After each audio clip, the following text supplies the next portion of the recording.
So normally what you want to do here is you just want to walk here, and then he has to clear this way, right? Harass. So you can Q here each time he goes for a minion. So each time he goes for one of these minion last hits, you get a Q. And then you walk to threaten an auto, because your auto has very high range when you're in passive mode. Okay? Do I have to... And then I can wait for the turret shot, right? Yeah, you can do the trade right when the turret shot is launched. What you normally want to do, not in this timing. In this timing, the turret's about to reacquire target.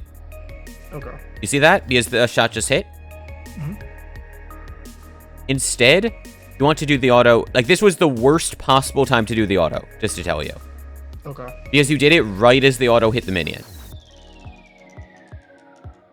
You want to go for the auto anytime you see when the shot is in this area. You see this red line? Okay. When it's in this area I just circled, you can do the auto, you can do the trade.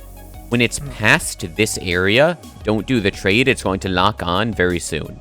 It locks on right after it hits something. So when you're trading on tower, you can get those autos, you can get poke on any champion. Doesn't matter if you're playing a melee champ, if you're playing a ranged champ, but you want to do it as close as you can to the top here, that you have more time before the next lock on the tower. Okay. See this? They have no choice but to come top. So they have 3 dead. Can these two 2v1 you? Can they defend mid and top at the same time? If they can't even 2v1 you. It is not worth it to kill one person and not take an inhibitor. You see? Okay. It wasn't more of that I couldn't make that play, but I was more scared that mid lane was going downhill. So you think that the 2 and 6 Kane and the 4 and 2 Mordekaiser are going to kill the full health MF and Echo. Even if both of your teammates die, you have to think 1,000 gold is a lot cheaper than the inhibitor's pressure, if you know what I mean. So even if worst case scenario, both of your teammates die, you would still let them die and take the inhibitor. Because you're a split pusher, and by having this top inhib down, then you can just split push bot, and they have to answer top, they have to answer bot. That means that your team is always likely in a 3 versus 4. If you're doing a siege like this, because they have to answer one on top side then, and then they can only answer one on bot side. You see that? The second you have that top inhibitor, the game is open to you. Remember how they were going for the Baron and then they canceled their backs to stop you? Same idea. You don't want to be team fighting in late game against Morgana, because her ult will reveal you, Caitlyn can trap on your hourglass. It's just not worth it. Imagine you're with this wave in and you have a ward here when this fight is going on. You would pretty easily have been able to take this inhibitor, if not just the inhib tower. And if they keep trying to go for objective, let's say they take the dragon, you would be able to take the bot inhib as well by crossing over, right? So my assumption is they would have backed for you instead of just getting an inhibitor.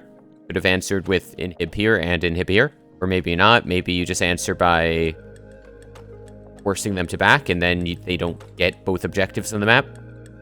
Regardless, by deciding to go for the fight, you say, I either need to win a 1v4, or, like, my decision wasn't worth it. And should I be asking you to be able to win a 1v4? No. You should be asking yourself, hey, what is the easiest thing I can do to win this game? It's split pushing. This is just going for these team fights over and over. This isn't how you win.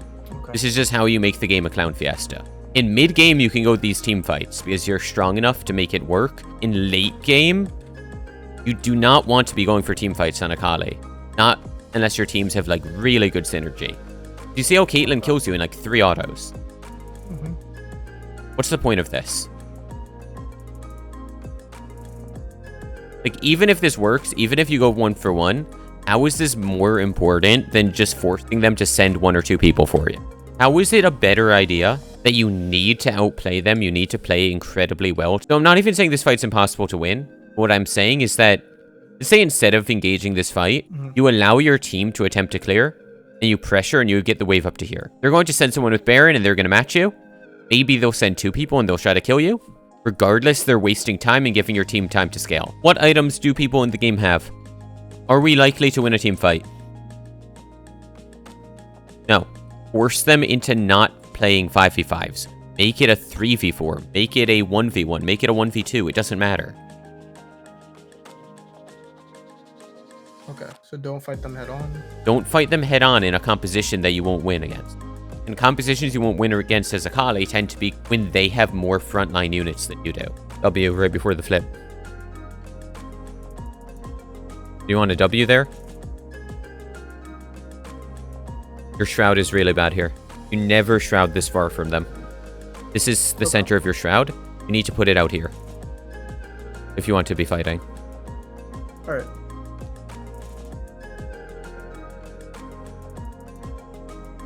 So when this wave comes in, I would recall. What I would do here is I would say, I don't have enough health to keep fighting. I can't pressure him.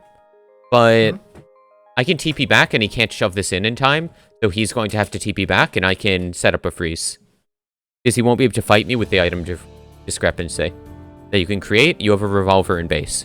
If he tries to stay and fight you when you have revolver and he hasn't bought yet, you can just kill him. It's a good timing. He can't shove the tank minion in time. See how because you stayed, you end up dying? Because he just flashes because you're too low? And that's because of the earlier trades not going well, but that's directly caused by not knowing you need to back. Okay. Then this ward is terrible. Never ward here. Never do this ward. Do this ward right here in a green ward, or this one. Because this is a bush. If you want to ward here, ward this spot, but don't do this ward, do this one. The one I labeled 2, do this ward, okay? Okay. Remember that as someone that's fed now, if you die, it's 1,000 gold to whoever kills you. Okay. You are the carry. If you die, you're giving them 3 kills in gold.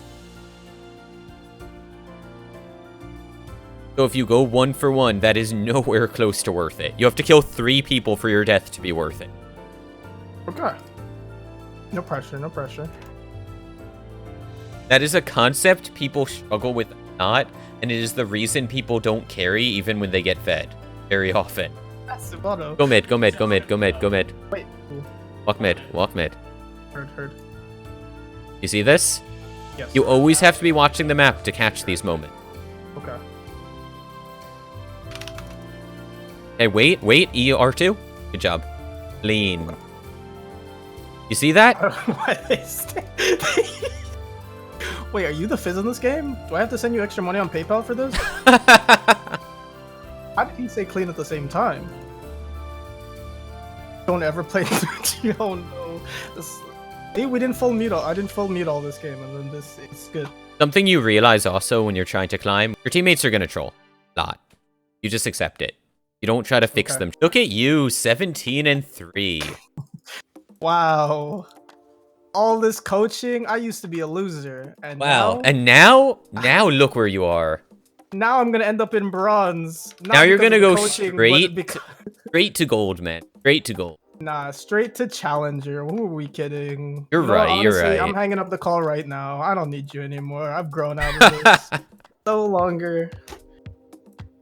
No longer in doubt. One thing that I really wanted from coaching is reassurance. Yeah. Because it's like, I know certain things, but I'm not sure if when I'm implementing it, it's the right time or they're, oh wow, I got mastery. I'm gonna get mastery 6 on Akali. Nice. I think I have 200k points on my other account for it. Okay. Okay. Okay. That affiliate. Fair enough. Really nice. But enough. yeah. Okay. So working on my wording times. Don't waste words.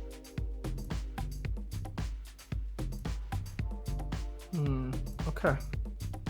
And then also my itemization, what I'm picking up. I will no longer pick up Seekers in between. Unless it's necessary for a matchup, say like Tryndamere. So how do I know if I need it against Tryndamere? Or is it just like, that would just be a good buy safely anyway? If you can't keep the range, you know what I mean? Like if you're messing up and getting too close so he's able to auto, it's fine. But really, you should train yourself to not get in that auto range. Remember how with Set, don't follow the E unless you have W up? Okay. It's the same idea. Like if you don't give him the autos, Trynd won't win the fight with you. Heard. Okay. And just getting that gunblade, it lets you snowball so hard. if say they start for tier 1 turret, but then they push past that and keep going into tier 2 turret, do I stop my push or do I just keep going for my push anyway? What I would tend to say there.